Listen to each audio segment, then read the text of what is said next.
नमस्कार दोस्तों, प्रस्तुत है मुंशी प्रेमचंद द्वारा लिखी गई कहानी तेंतर। आखिर वही हुआ जिसकी आशंका थी, जिसकी चिंता में घर के सभी लोग और विशेषतः प्रसूता पड़ी हुई थी। तीनों पुत्रों के पश्चात कन्या का जन्म हुआ।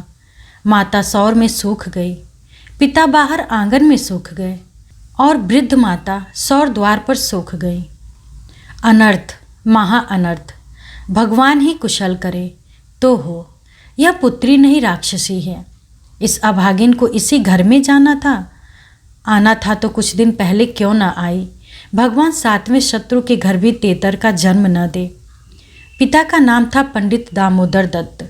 शिक्षित आदमी थे, शिक्षा विभाग ही में नौकरी भी करते थे, मगर इस संस्कार को कैसे मिटा देते जो परंपरा से हृदय में जमा हुआ था कि तीसरे बेटे की पीठ पर होने वाली कन्या अभागिन होती है, या पिता को लेती है या अपने को। उनकी वृद्ध माता लगी नवजात कन्या को पानी पी पी कर कोसने। कलमुही है, कलमुही, न जाने क्या करने आई है यहाँ। किसी बांझ के घर जाती तो उसके दिन फिर जाते। दामोदर दत्त दिल में तो घबराए हुए थे, पर माता को समझाने लगे, अम्मा तेतर वेतर कुछ नहीं, भगवान की इच्छा होती है, वही होता है। ईश्वर चाहेंगे तो सब कुशल ही होगा। गाने वालियों को बुला लो, नहीं लोग कहेंगे 3 बेटे हुए तो कैसे फूली फिरती थी, एक बेटी हो गई तो घर में कोहराम मच गया। माता, अरे बेटा तुम क्या जानो इन बातों को, मेरे सिर तो बीत चुकी है, प्राण नहीं में समाया हुआ है। तेतर ही जन्म से तुम्हारे दादा का देहांत हुआ, तभी से तेतर का नाम सुनते ही मेरा कलेजा कांप उठता है। दामोदर, इस कष्ट के निवारण का भी कोई उपाय होगा। माता, उपाय बताने को तो बहुत है, पंडित जी से पूछो तो कोई न कोई उपाय बता देंगे, पर इससे कुछ होता नहीं। मैंने कौन से अनुष्ठान नहीं किए, पर पंडित जी की तो मुट्ठियाँ गर्म हुई। यहाँ जो सिर पर पड़ना था वही पड़ ही गया। अब टके के पंडित रह गए हैं। जजमान मरे या जिए उनकी बला से उनकी दक्षिणा मिलनी चाहिए। धीरे से, लड़की दुबली पतली भी नहीं है, तीनों लड़कों से हृष्ट पुष्ट है। बड़ी बड़ी आंखें हैं, पतले पतले लाल ओठ हैं जैसे गुलाब की पत्ती, गोरा चिट्टा रंग है, लंबी सी नाक। कलमुही नहलाते समय रोई भी नहीं, टुकुर टुकुर ताकती रही। यह सब लक्षण कुछ अच्छे थोड़े ही हैं। दामोदर दत्त के तीनों लड़के सांवले थे, कुछ विशेष रूपवान भी न थे। लड़की के रूप का बखान सुनकर उनका चित्त कुछ प्रसन्न हुआ। बोले, अम्मा जी तुम भगवान का नाम लेकर गाने वालियों को बुला भेजो, गाना बजाना होने दो, भाग्य में जो कुछ है वह तो होगा ही। माता, जी तो हुलसता नहीं, करूं क्या। दामोदर, गाना न होने से कष्ट का निवारण तो होगा नहीं कि हो जाएगा। अगर इतने सस्ते जान छूटे तो न कराओ गान। माता, बुला लेती हूँ बेटा, जो कुछ होना था वह तो हो गया। इतने में दाई ने सौर में से पुकार कर कहा, बहू जी कहती हैं गाना वाना कराने का काम नहीं है। माता, भला उनसे कहो चुप बैठी रहें, बाहर निकलकर मनमानी करेंगी। 12 ही दिन है, बहुत दिन नहीं है। बहुत इतराती फिरती थी, यह न करूँगी वह न करूँगी, देवी हैं क्या। मर्दों की बातें सुनकर वही रट लगाने लगी थी, तो अब चुपके से बैठती क्यों नहीं। मैं तो तेतर को अशुभ नहीं मानती और सब बातों में मेमों की बराबरी करती हैं, तो इस बात में भी करें। यह कहकर माताजी ने नाइन को भेजा कि जाकर गाने वालियों को बुला ला, पड़ोस में भी कहती जाना। सवेरा होते ही बड़ा लड़का सोकर उठा और आंखें मलता हुआ जाकर दादी से पूछने लगा, बड़ी अम्मा कल अम्मा को क्या हुआ। माता, लड़की तो हुई है। बालक खुशी से उछल कर बोला, ओहो पैजनियाँ पहनकर छुन छुन चलेगी, जरा मुझे दिखा दो दादी जी। माता, अरे क्या सौर में जाएगा, पागल हो गया है क्या। लड़के की उत्सुकता न मानी, सौर के द्वार पर जाकर खड़ा हो गया और बोला, अम्मा जरा बच्ची को मुझे दिखा दो। दाई ने कहा, बच्ची अभी सोती है। बालक, जरा दिखा दो गोद में लेकर। दाई ने कन्या उसे दिखा दी तो वहाँ से दौड़ता हुआ अपने छोटे भाइयों के पास पहुँचा और उन्हें जगह जगह कर खुशखबरी सुनाई। एक बोला, नन्ही सी होगी। बड़ा, बिल्कुल नन्ही सी, जैसी बड़ी गुड़िया, ऐसी गोरी है कि क्या किसी साहब की लड़की होगी। यह लड़की मैं लूँगा। सबसे छोटा बोला, हमको भी दिखा दो। तीनों मिलकर लड़की को देखने आए और वहाँ से बगले बजाते हुए उछलते कूदते बाहर आए। बड़ा, देखा कैसी है? मझला कैसे आंखें बंद किए पड़ी है। छोटा, हमें तो देना। बड़ा, खूब द्वार पर बारात आएगी, हाथी घोड़े बाजे आतिशबाजी। मझला और छोटा ऐसे मग्न हो रहे थे मानो वह मनोहर दृश्य आंखों के सामने है। उनके सरल नेत्र मनोल्लास से चमक रहे थे। मंझला बोला, फुलवारियाँ भी होंगी। छोटा, हम भी पूल लेंगे। छठी भी हुई, बरही भी हुई, गाना बजाना, खाना पिलाना, देना लेना सब कुछ हुआ, पर रस्म पूरी करने के लिए, दिल से नहीं, खुशी से नहीं। लड़की दिन दिन दुर्बल और अस्वस्थ हो जाती थी। माँ उसे दोनों वक्त अफीम खिला देती और बालिका दिन और रात को नशे में बेहोश पड़ी रहती। जरा भी नशा उतरता तो भूख से विकल होकर रोने लगती। माँ कुछ ऊपरी दूध पिलाकर अफीम खिला देती। आश्चर्य की बात तो यह थी कि अब की उसकी छाती में दूध नहीं उतरा। यूँ भी उसे दूध दे तो उतरता था, पर लड़कों की बेर उसे नाना प्रकार की दूधवर्धक औषधियाँ खिलाई जाती। बार बार शिशु को छाती से लगाया जाता, यहाँ तक कि दूध उतर ही आता था। पर अब की यह आयोजनाएं न की गईं। फूल सी बच्ची कुम्हलाती जाती थी। माँ तो कभी उसकी ओर ताकती भी न थी। हाँ, नाइन कभी चुटकियाँ बजाकर चुमकारती तो शिशु के मुख पर ऐसी दयनीय, ऐसी करुणा वेदना अंकित दिखाई देती कि वह आंखें पोंछती हुई चली जाती। बहू से कुछ कहने सुनने का साहस न पड़ता। बड़ा लड़का सिद्धू बार बार कहता, अम्मा बच्ची को दो तो हम बाहर से खिला लाएं, पर माँ उसे झिड़क देती थी। 3-4 महीने हो गए। दामोदर दत्त रात को पानी पीने उठे तो देखे कि बालिका जाग रही है। सामने ताक पर मीठे तेल का दीपक जल रहा था।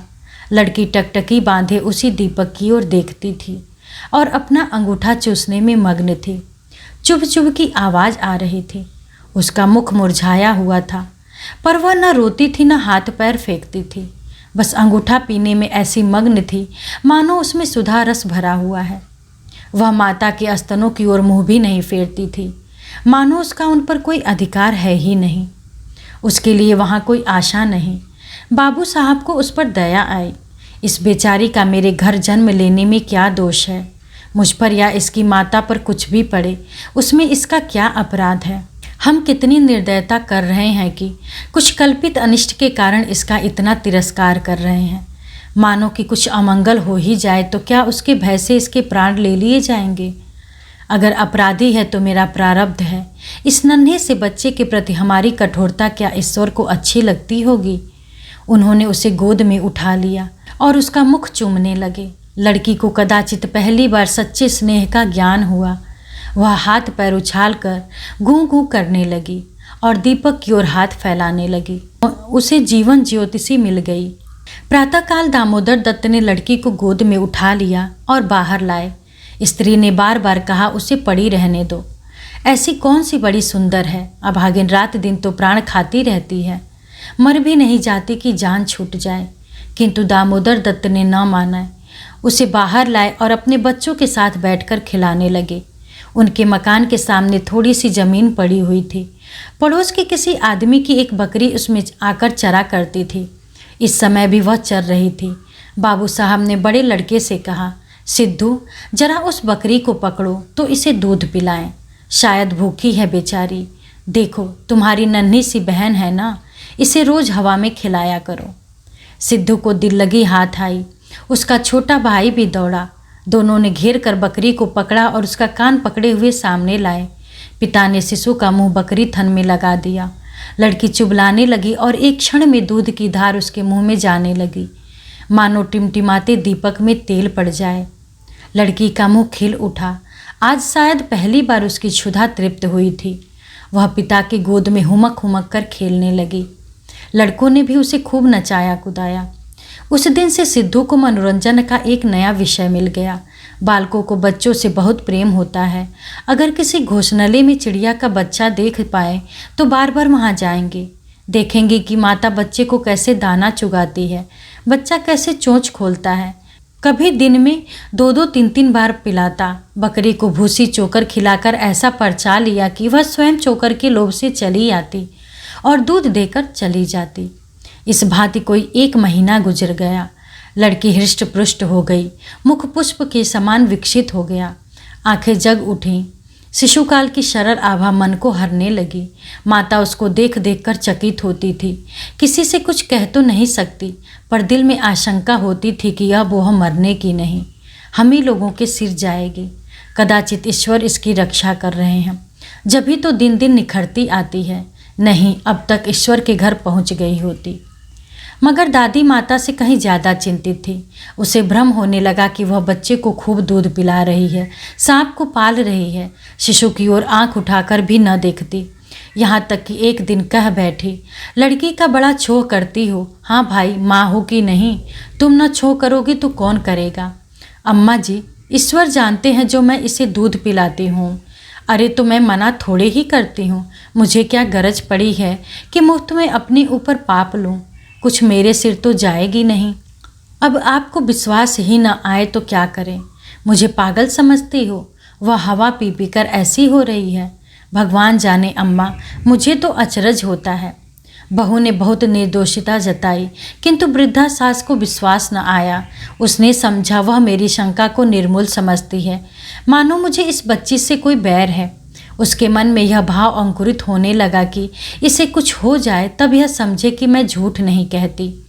वह जिन प्राणियों को अपने प्राणों से भी अधिक समझती थी, उन्हीं लोगों की अमंगल कामना करने लगी, केवल इसलिए कि मेरी शंकाएं सत्य हो जाएं। वह यह तो नहीं चाहती थी कि कोई मर जाए, पर इतना अवश्य चाहती थी कि किसी के बहाने से मैं चिता दूं कि देखा, तुमने मेरा कहा न माना, यह उसी का फल है। उधर सास की ओर से ज्यों त्यों यह द्वेष भाव प्रकट होता था। बहू का कन्या के प्रति स्नेह बढ़ता था। ईश्वर से मनाती रहती थी कि किसी भांति 1 साल कुशल से कट जाए तो इनसे पूछती। कुछ लड़की का भोला भाला चेहरा, कुछ अपने पति का प्रेम वात्सल्य देखकर भी उसे प्रोत्साहन मिलता था। विचित्र दशा हो रही थी। न दिल खोलकर प्यार ही कर सकती थी, न संपूर्ण रीति से निर्दय होते ही बनता था, न हंसते बनता था, न रोते। इस भांति 2 महीने और गुजर गए और कोई अनिष्ट न हुआ। तब तो वृद्ध सासों के पेट में चूहे दौड़ने लगे। बहू को 2-4 दिन ज्वर भी नहीं जाता कि मेरी शंका की मर्यादा रह जाए। पुत्र भी किसी दिन पैर गाड़ी पर से नहीं गिर पड़ता, न बहू के मैके ही से किसी के स्वर्गवास की सुनावनी आती है। एक दिन दामोदर दत्त ने खुले तौर पर कह दिया कि अम्मा, यह सब ढकोसला है। 73 लड़कियां क्या दुनिया में होती ही नहीं, तो सबके सब माँ बाप मर ही जाते। अंत में उसने अपनी शंकाओं को यथार्थ सिद्ध करने की एक तरकीब सोच निकाली। एक दिन दामोदर दत्त स्कूल से आए तो देखा कि अम्मा जी खाट पर अचेत पड़ी हुई हैं। स्त्री अंगीठी में आंख रखे उनकी छाती सेक रही हैं और कोठरी के द्वार और खिड़कियां बंद हैं। घबरा कर कहा, अम्मा जी, क्या दशा है? स्त्री, दोपहर से ही कलेजे में एक सूल उठ रहा है, बेचारी बहुत तड़प रही हैं। दामोदर, मैं जाकर डॉक्टर साहब को बुला लाऊं ना, देर करने से शायद रोग बढ़ जाए। अम्मा जी तबीयत कैसी है? माता ने आंखें खोली और कराहते हुए बोली, बेटा तुम आ गए, अब न बचूंगी, हाय अब न बचूंगी। जैसे कोई कलेजे में बर्छी चुभा रहा हो। ऐसी पीड़ा कभी न हुई थी, इतनी उम्र बीत गई, ऐसी पीड़ा कभी न हुई। स्त्री, वह कल मुही छोकरी न जाने किस मनहूस घड़ी में पैदा हुई। सास, बेटा सब भगवान करते हैं, यह बेचारी क्या जाने। देखो मैं मर जाऊं तो उसे कष्ट मत देना।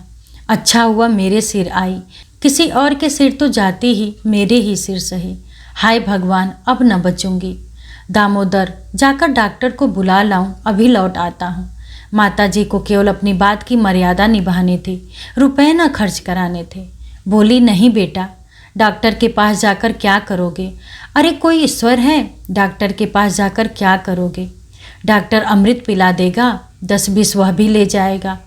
डॉक्टर वैद्य से कुछ न होगा। बेटा तुम कपड़े उतारो, मेरे पास बैठकर भागवत पढ़ो। अब न बचूंगी, अब न बचूंगी, हाय राम। दामोदर, 73 बुरी चीज़ है, मैं समझता था कि ढकोसला है। स्त्री, इसी से मैं उसे कभी नहीं लगाती थी। माता, बेटा बच्चों को आराम से रखना, भगवान तुम लोगों को सुखी रखे। अच्छा हुआ मेरे ही सिर गई, तुम लोगों के सामने मेरा परलोक हो जाएगा।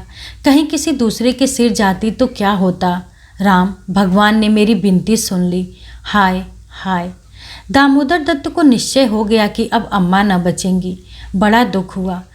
उनके मन की बात होती तो वह माँ के बदले तेतर को न स्वीकार करते, जिस जननी ने जन्म दिया, नाना प्रकार के कष्ट झेलकर उनका पालन पोषण किया, अकाल वैधव्य को प्राप्त होकर भी उनकी शिक्षा का प्रबंध किया। उसके सामने एक दूध मुही बच्ची का क्या मूल्य था, जिसके हाथ का एक गिलास पानी भी वह न जानते थे। शोकातुर होकर कपड़े उतारे और माँ के सिरहाने बैठकर भागवत की कथा सुनाने लगे। रात को बहू भोजन बनाने चली तो सास से बोली, अम्मा जी तुम्हारे लिए थोड़ा सा साबूदाना छोड़ दूं? माता ने व्यंग करके कहा, बेटी अन्न बिना न मारो, भला साबूदाना मुझसे खाया जाएगा? जाओ थोड़ी पूरियां छान लो, पड़े पड़े जो कुछ इच्छा होगी खा लूँगी, कचौरियाँ भी बना लेना। मरती हूँ तो भोजन को तरस तरस क्यों मरूं? थोड़ी मलाई भी मंगवा लेना। चौक की हो फिर थोड़े खाने आऊँगी बेटी। थोड़े से केले मंगवा लेना, कलेजे के दर्द में केले खाने से आराम होता है। भोजन के समय पीड़ा शांत हो गई, लेकिन आध घंटे बाद फिर जोर से होने लगी। आधी रात के समय कहीं जाकर उनकी आँख लगी। 1 सप्ताह तक उनकी यही दशा रही। दिन भर पड़ी कराहा करती, बस भोजन के समय जरा वेदना कम हो जाती। दामोदर दत्त सिरहाने बैठे पंखा झलते और मातृ वियोग के आगत शोक से रोते। घर की महरी ने मोहल्ले भर में एक खबर फैला दी। पड़ोसने देखने आई तो सारा इल्जाम बालिका के सिर गया। एक ने कहा, यह तो कहो बड़ी कुशल हुई कि बुढ़िया के सिर गई, नहीं तो तेतर माँ बाप दोनों में से एक को लेकर तभी शांत होती है। देव न करे कि किसी के घर तेतर का जन्म हो। दूसरी बोली, मेरे तो तेतर का नाम सुनते ही रोए खड़े हो जाते हैं। भगवान बाज रखे पर तेतर का जन्म न दे। 1 सप्ताह के बाद वृद्धा का कष्ट निवारण हुआ। मरने में कोई कसर न थी। वह तो कहो पुरखाओं का पुण्य प्रताप था। ब्राह्मणों को गोदान दिया, दुर्गा पाठ हुआ, तब कहीं जाके संकट कटा। धन्यवाद।